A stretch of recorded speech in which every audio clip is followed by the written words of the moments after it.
Hey guys, it's Kat and I'm back today to talk about products that I've used up over the last few months. I think this has been since the start of the year, to be fair. I don't think I've done one of these at all this year. So this is my empty products.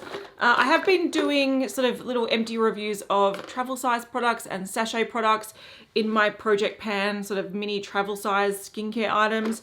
So I have been doing sort of little minis scattered throughout this channel, but I haven't done a proper full-size empties video since the end of last year. So that's what I'm currently doing. All right, so I've just categorized my products. I'm actually gonna start with makeup because I usually end with makeup because the makeup falls down the end of the little bag that I put things in and I tend to talk about it last, but I'm gonna talk about it first for a change. All right, let's talk about some base products. So what I've used up, I've got a Smashbox Photo Finish Iconic Primer Stick. So this was sort of like a silicone primer stick. It's just one of those sort of white that looks clear. It sort of mattifies the skin a little bit, blurs the pores a little bit. This wasn't bad. Often these sort of primers, because it just creates a layer under my base. My base, which I've got oily skin, so my base often oils break through and it sort of just slips and slides on top of these sort of products. So I don't really like them. I do like that they blur pores. I do like that they sort of blot oiliness a little bit. But I find that these look best just on plain skin. So like no makeup, or if you're just gonna powder it down a little bit. So yeah, this wasn't a bad one. It didn't actually make my makeup slip around too much and make me look more sort of greasy and gross. But I just didn't feel like it added anything to my makeup, my final makeup finish. So I find with pores, like not that I have really huge visible pores, so don't take my advice if you do have issues with visible pores, but I just find that a nice sort of blurring powder on my oily skin works better than something like this. So it gives that blurred effect, but it doesn't disrupt my base as much as these sort of primers can. So yeah, it's not something I'd repurchase, but it was fine. Foundation, this is the Estee Lauder Double Wear Light. So it is the newer formulation. I had heard that the older one is better. This is the shade Desert Beige, which works quite well for me. I like this. It's a nice sort of lighter coverage foundation than what I'm used to. I often have sort of like medium to higher coverage foundations. I like to apply them very sheerly. So that's how I like to get like a medium coverage, but not feeling like I've got too much cake face on. This was quite nice. I found it to be a nice sort of everyday foundation.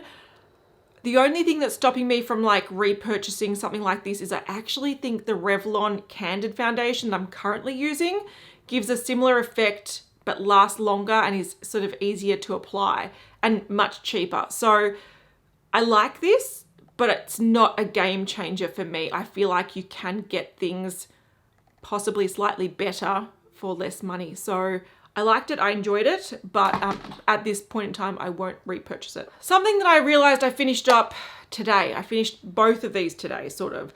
I've got the Ulta 3 Lightening Shade Adjusting Drops. I love having color adjusting products in my collection because I do have foundations that I might have bought in summer or might have bought in winter. And then when I try to like use them up, if it's a wrong color match for me, I like to tweak it. So it's nice to have something that you can deepen a foundation with and something that you can lighten it with.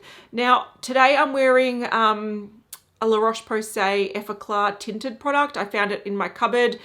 It was a shade medium, which is too dark for me. And I was like, okay, I'll try to use it because it's a nice product, feels nice, but I don't want to look like I've got like an orange face. So I'll try to mix it with a lightning drop.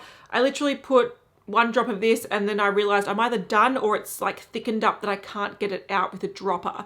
I love this product. It's a sort of really affordable brand in Australia and this is a great shade adjusting product. It just tones down the foundation, not like it doesn't change the undertone, it just lightens it. So it's a really great product. I've used I think one of these before, but I don't like this dropper format. I think it can be in like a little pump bottle, like an airless pump or like a squeezy tube like this one. I feel like the stuff inside's great, the applicator is a bit annoying. So yeah, I would consider repurchasing that, but I would probably look for something that works just as well in a better format first. This Essence Lightening Makeup Drops, same kind of concept. I think this is a little bit more yellowy toned than that last one, but it may be a bit peachier toned, but still it works great. And so I used half my face with that one, and then I was like, oh shit, I've run out. And so I found this in my drawer and I squeezed the last of it out to use for the rest of the face. So they both work really nicely. This format is a lot better. You can definitely get the last of it out, which is what I got to do today. And again, I don't know if this was in the permanent collection or just in like a trend collection. Essence is a bit funny because they do have some permanent products, but then every, I think, season they bring out a trend collection, and they sometimes bring out really winner products in those trend collections and then they discontinue them. So anyway, that's done. I liked it. If I saw it, I'd probably buy it again. Not straight away because look, if you can't find something like this that's specifically designed for lightening or deepening foundations, I've also found that if you get like a drugstore concealer in a squeezy tube and you get one in the lighter shade or one that's like a few shades darker than your shade, I feel like that's a really great way to tweak your foundation as well. And it adds a little bit more coverage if that's what you're after. So I do have some really light concealers for this very purpose, so I'll use those first. But it is a nice product. All right, I used up my Chanel bronzer. This is the Bronze Universal. This is such a good product, and yes, it's been discontinued. No, it's been reformulated to be this coconut oil sort of based one that has had really bad reviews. I love this product, even though it's fragranced. I love the fragrance. It just reminds me of like summer or something, like it just feels special. This was such a nice mousse bronzer. It did come in one shade, which was unfortunate, but luckily for me, the shade worked quite well. It was quite orange, but it blended out to just, again, similar to those lightening things, like those lightening products, how they lighten your base. This was a perfect way to just sort of add a slight tan to my base. So it was a great product to put under your base if you want to add sort of bronze everywhere. It was great to bronze with. It was great to contour with. This was such a nice product. And because it was a mousse, it wasn't hard to blend in. It didn't fight with my foundation. I loved it. The fact that they've reformulated this is not smart, because even though this is an expensive product, it lasts a long time, and I think it's worth the money if it's a shade that suits you. So they should really bring back this formulation, because this is the one that was like a cult product for like a decade. So I don't know why they changed it, but just be aware that if you were wanting to try the cult product that people have been talking about for years, the current one that's available is not the same thing. So yeah, if I saw this one available, I would snap it up in a heartbeat. It was a really lovely product to use. But yeah, I can't. All right, I also used up a powder. This is the Covergirl Outlast Extreme Wear Pressed Powder. This is in the shade, I think it's like Porcelain, Classic Ivory. It's too light for me. I didn't love this powder. I found that it added too much coverage. I like a powder to just set my base. I don't really want much coverage added on top of the coverage I've created with my foundation. I sort of feel like once I've got my foundation on, my concealer on, that's how I want my base to look, and I want my powder just to set it down and stop it from moving. Whereas this added like another layer of sort of cakiness. So I just used this to use it up. I didn't love it. I much prefer the foundation in this range. All right, onto eyeliners. I've got two liquid eyeliners here. One is from the brand Chico, which is a Korean brand. This is the One Kill eyeliner. It's a brown shade, which I liked. The color was quite nice. I liked that it had a little brush applicator. It made like for nice precise application, easy cleaning. My only problem was that this dried out pretty quickly, so I probably wouldn't repurchase that, but I did like it. Then I've also got the Smashbox Always On Liquid Eyeliner. This one I like more than the Chico one. I wish this came in a brown. This does have the sort of really firm felt tip applicator. I might zoom in so you can see what I'm talking about. Ignore my messy hand, that's from black lipstick swatching, but I might show you the brushes. So this is the sort of flexible tip with the Chico one, and it's just better for like doing what you want to do. It's a bit more flexible and a bit more fine. Then the Smashbox one is a lot firmer, so it doesn't actually bend that well, but it's really good for stamping. So if you want to stamp like a line, it's pretty good, but in terms of like flexibility, it's just not really there. And of course they're drying out. But what I did like about this one is not only did it last a very long time, so I feel like you get quite a good amount of product in here, at least I did anyway. I don't mind the stamping effect. The tip stayed quite nice and pointed. Often these felt tip ones, they go blunt and they go a bit frayed, and that makes it really hard to use. But I also really liked this was very black and it didn't bleed with my eyes. Often I find if I take eyeliner all the way down to sort of the inner portion of my eye where like the tear duct is, for some reason my tears just sort of break it down. The eye juices, I don't even cry. I'm not a crier, but the moist eye juices, can't believe I'm saying that, sort of breaks down the eyeliner. And I found that this one didn't do that. Other eyeliners, it's sort of like 50-50, or you've got to be careful with the placement and stop it sort of like up here to prevent any bleeding. But this one, I didn't have any issues with that. So it's lasted a long time and it was very, very black. So I did like it, but I don't think it's like a necessity. Would I repurchase this? Not straight away. I've got a bunch of other ones I'd want to get through, but if I saw this in like a Christmas pack with something else I liked, I would probably pick it up, but it's not one I'm running out to get. It's not like the best eyeliner in the world, but I did enjoy using it. It was good for my eyes anyway. But I do also want to say that I've looked up reviews of that and it's very, very mixed reviews. Some people love it, some people hate it. So if you're not sure, I'd probably avoid it because it's a bit of a gamble. Onto lips, I used up, and this is not intentional, I actually kept this around for a long time because I love the color.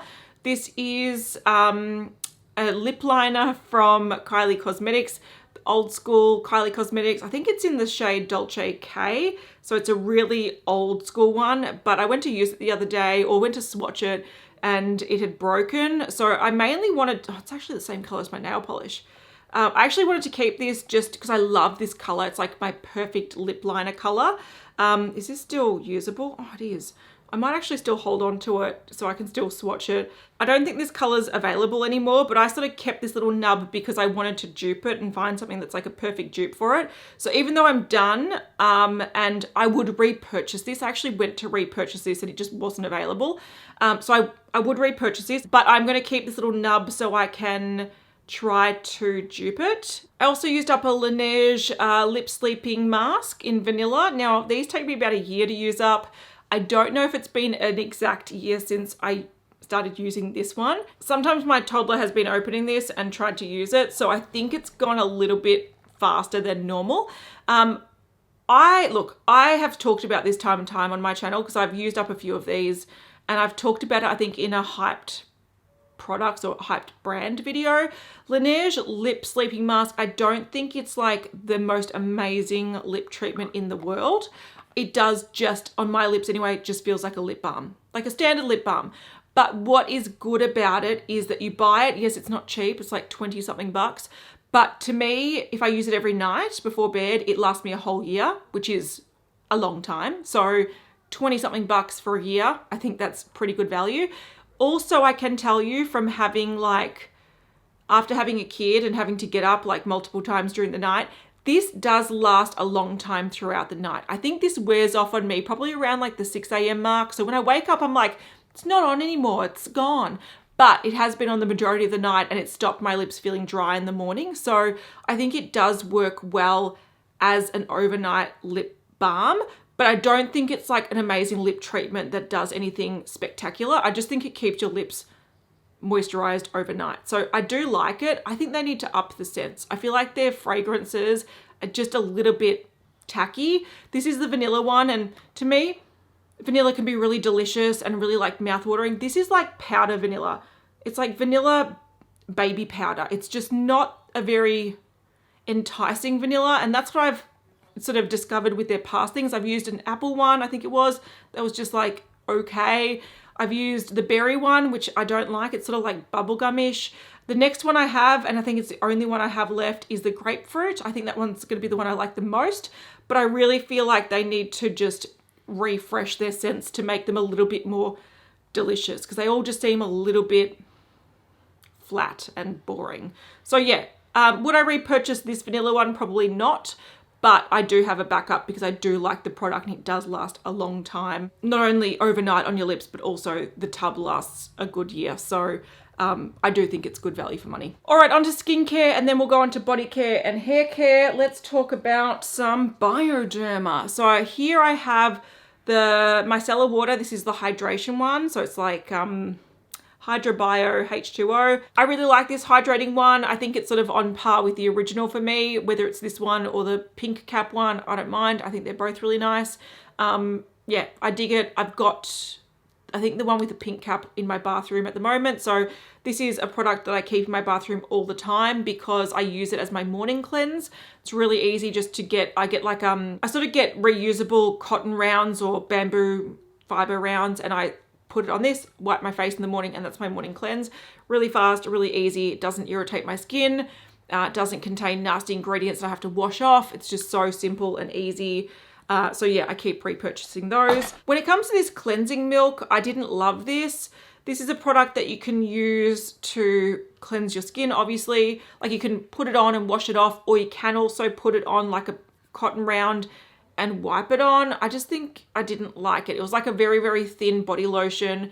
And if you have very sensitive skin and you have very dry skin and you want like a cream lotiony product, you might like this. It just wasn't really for me. All right, let's talk about sort of serum type products. I've got my Paula's Choice Retinol. This is the 0.3%.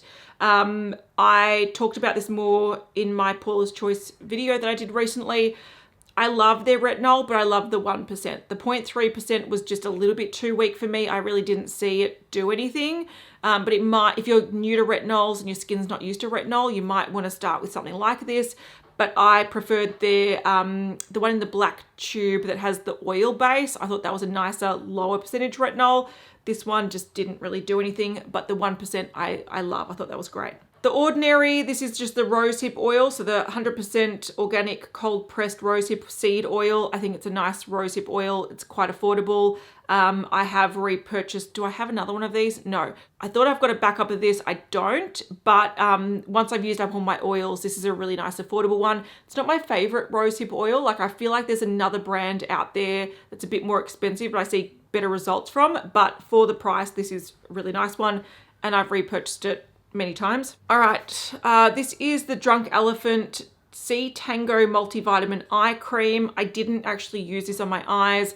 I used it on my chest area for two reasons. One, I don't really like eye creams because I can get milia, so I can get the buildup of like the heavy ingredients in eye cream. So I could only use like an eye gel or like a thin serum.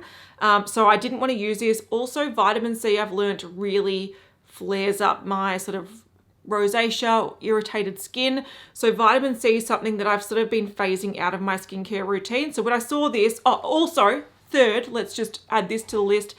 I don't like the formulations of Drunk Elephant. I feel like they're really harsh on my skin. And if there's anything that's got like actives in it, like their cleansers and basic stuff are fine, but I feel like they're overpriced.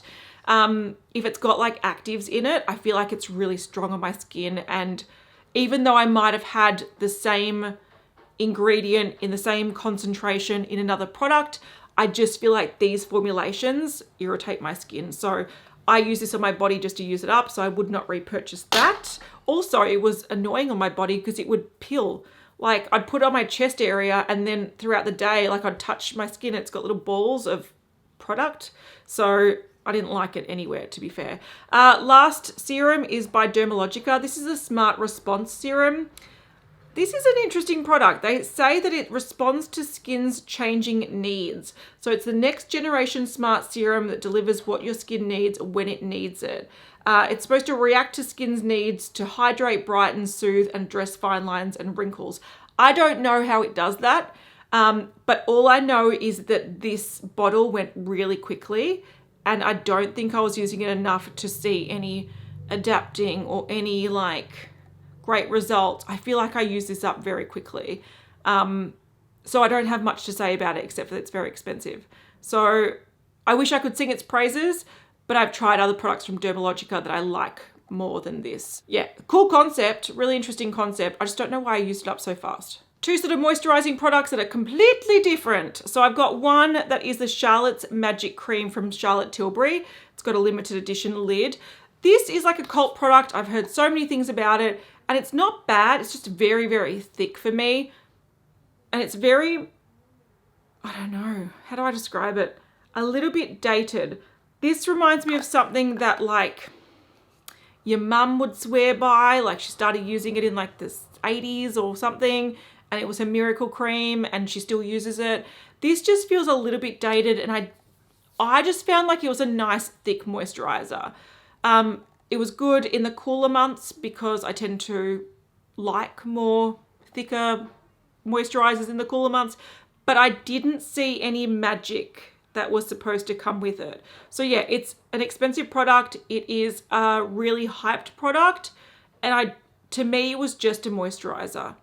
A nice moisturizer, don't get me wrong, a nice moisturizer, but not Charlotte Tilbury Price's nice. And if you're gonna call something magic, like instant turnaround moisturizer, maybe if you've got really dry skin and you've got like flaky dry skin, this sort of like soothes it and it is magic. I didn't really get it. I don't have dry patches though, so I don't think it's supposed to be for me. All right, and then this Dr. Jart Cicapair Calming Gel Cream. I didn't love this either for like the opposite reason. So this is a gel product, so I'll try to get some out. I'll put it, look, I've got drawing all over my hand, so I'll try to get some out here.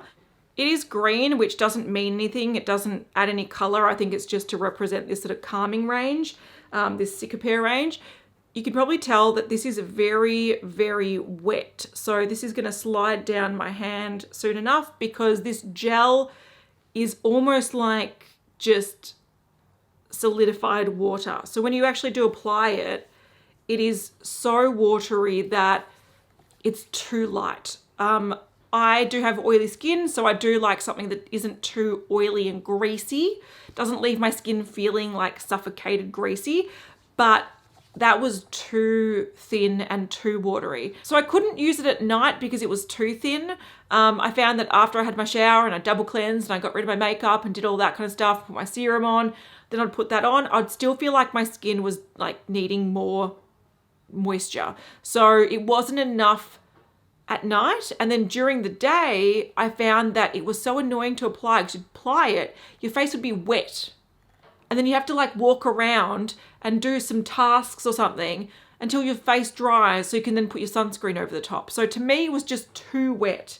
I like gel products. I think they work well on my skin. They hydrate the skin, but not leaving too much like oily residue.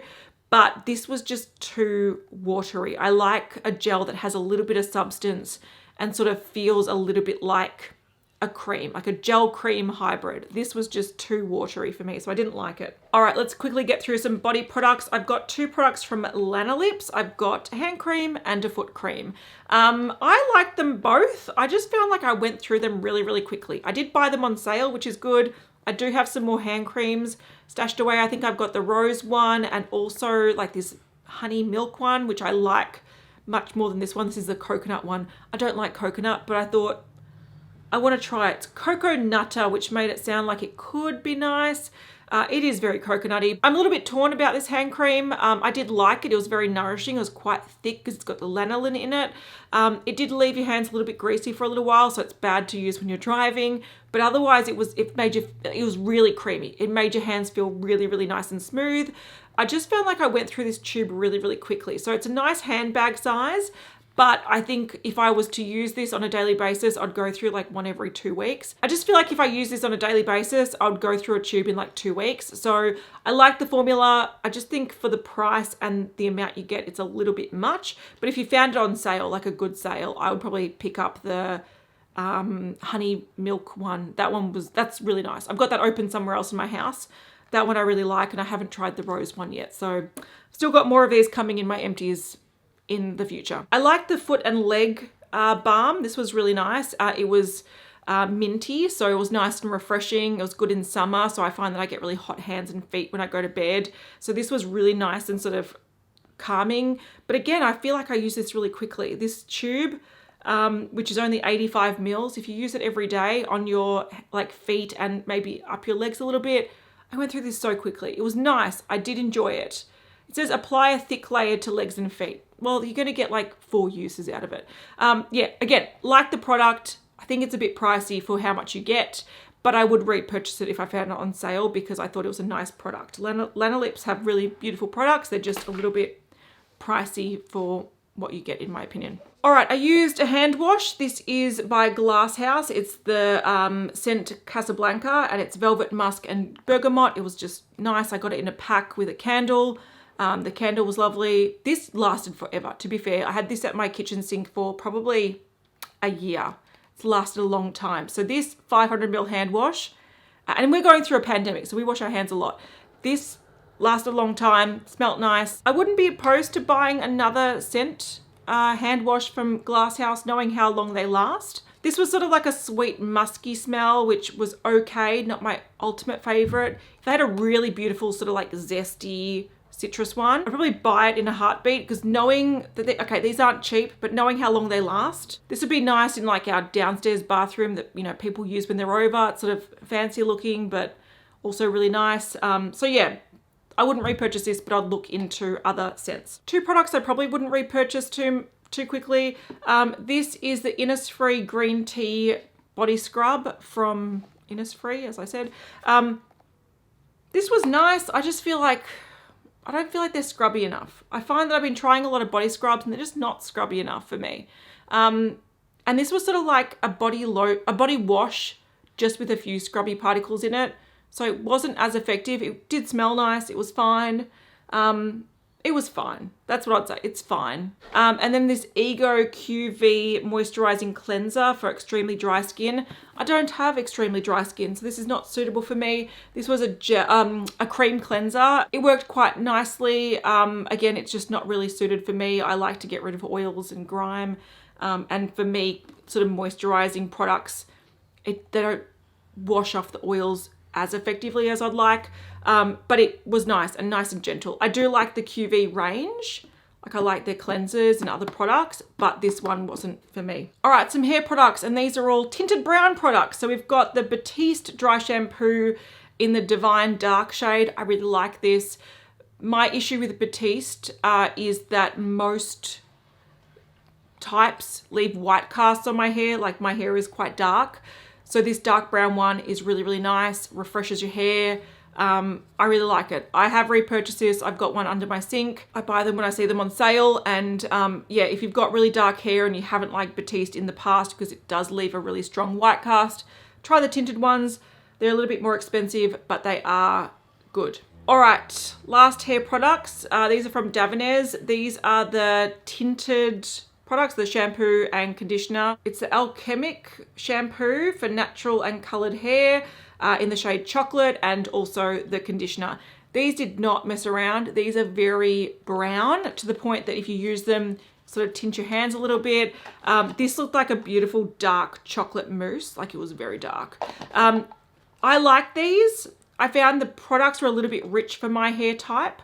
So they'd sort of, I like something a little bit more clarifying and volumizing. These were a little bit richer. If I did want to sort of tint my hair slightly or like slightly cover grays, you could put these in and leave it for like half an hour and it would act as sort of like a temporary tint. But I think these are much better suited for people that have colored hair and they want to maintain that color. I feel like just adding a richness or a tone to your natural hair, it didn't do too much.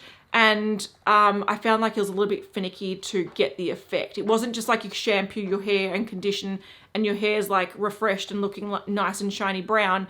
You actually did have to leave it in for quite some time. So yeah, I'd recommend these if you've dyed your hair brown, you want to maintain it. But if you just want to slightly tint grays or something in your normal hair color, I think buying a specific sort of hair tint is a lot faster and just quicker and less sort of faff. But yeah, nice products, just not really suitable for the way I do my hair. Last product, and this is not really a beauty product, but I use it mainly for beauty purposes. This is Isocol. So it's rubbing alcohol, and it's isopropyl alcohol, and you find this in sort of like where band-aids and like first aid stuff is in either the chemist or the supermarket.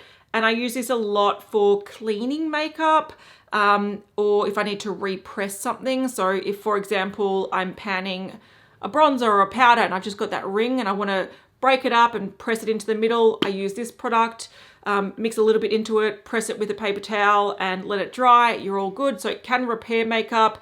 It's good for like if I'm going to be giving like a lipstick away to someone. So I have been decluttering my lipstick collection. This is a good product to sort of spray onto lipsticks, spray onto eyeshadows you might be giving to friends or family. Also really good if you do gel nails and you've got that sticky top coat. It just removes the sticky top coat. So I use this, if you've got like, I don't know, if you've got a white desk like I do and you do your makeup there and you just find it's looking grubby, just put this on a bit of a cloth, wipe it just cleans up everything, sterilizes it. So I use this a lot in my makeup life, so I thought I'd mention this, and I haven't repurchased yet. We used this up yesterday and I'll be repurchasing it this afternoon because yeah, I don't use it every day. Obviously I don't use it every week, sometimes I don't use it every month, but I do like to have it around because it is very handy. So yeah, easy isopropyl alcohol to get in Australia. All right, so those are my empties for the start of 2022, and I think I have a kid that's just come home, so I'm going to wrap it up. If you missed any of the items that I mentioned, I'll have them listed in the description box, and I'll see you in the next one. Bye.